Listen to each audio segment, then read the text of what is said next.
Hey guys, and welcome back to this channel. In this video I'll be showing you guys the most important item you can claim from the fountain.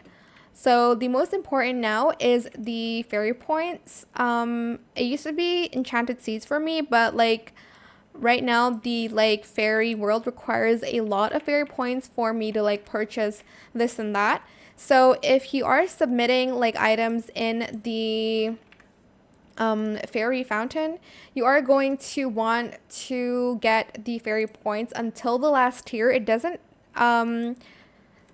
show up on the last tier, I think. So on the last tier, I will then purchase the the enchanted seeds.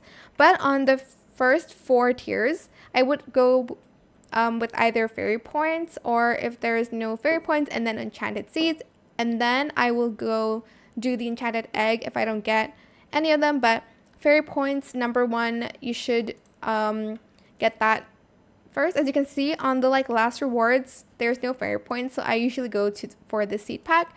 Then I'm just going to restart, get the glimmering blueberry here, and then I will opt for fairy points. But that is pretty much it, really. I hope it was helpful for you guys. Don't forget to like, comment, share, and also subscribe to this channel if you haven't done that already. If you have any more questions, just leave it in the comment section down below. I will try my best to answer them all for you guys. And if you found this video helpful, please click the thanks button as well. That is it. Thank you so much for watching. Bye.